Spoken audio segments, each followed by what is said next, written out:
Hürmetli vatandaş, bugünkü leksiyalarımızı başlayımız.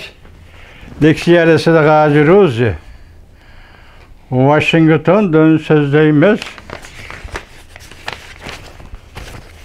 Bugün çislağa 2022 yıl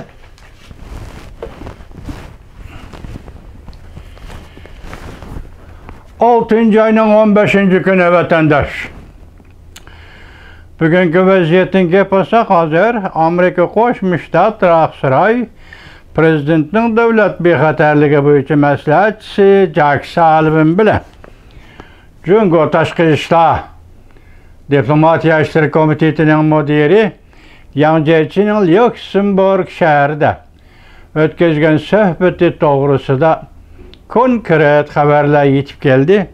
Bu xabarning ichida Bob Amerika ismli televiziyasi CNN'ning anlatgan xabari bor. Biz shuning munosabatli leksiyalar bilan sizlarni ta'minlaymiz, hurmatli vatandosh. Mavzu mundaq.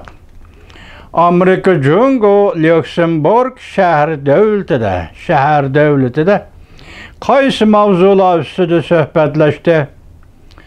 Tayvan to'g'risida mundaq so'zlashganligi oshkora bo'ldi.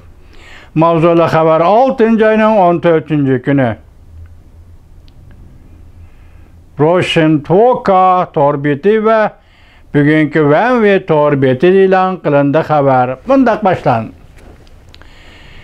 Lyuksemburg shu vaqtda 6. ayning 13. kuni Jungo partiyasi Siyasi büronun a'zosi Markaziy Tashqi ishlar xizmat komiteti ishxonasining mudiri Yang Jiechi bilan Amerika Qo'shma Shtatlari Aqsray prezidentning davlat bexatarligi maslahatchisi Jack Sullivan 4 soat 50 minut maxfiy suhbat o'tkazdi.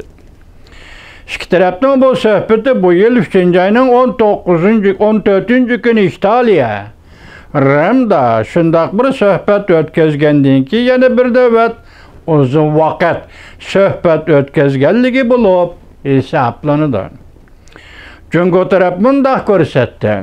Bu qatam o'tkazilgan suhbat samimiy, chunqur, qurilish xarakterlik aloqalashish va almashtirish shaklida elib berildi.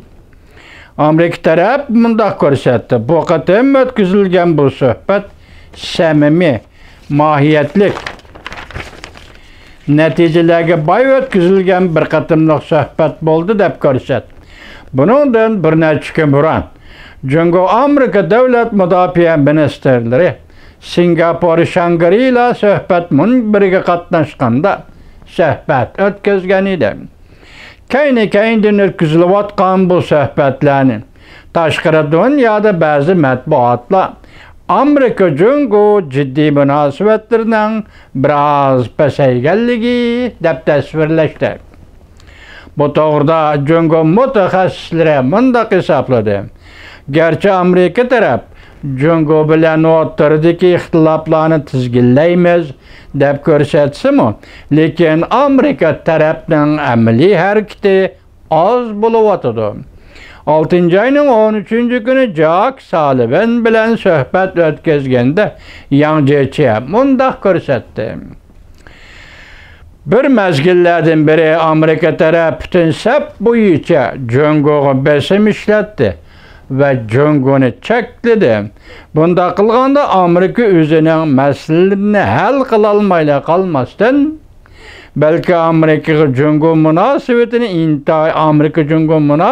intayin qiyin ahvolga tushirib qo'ydi.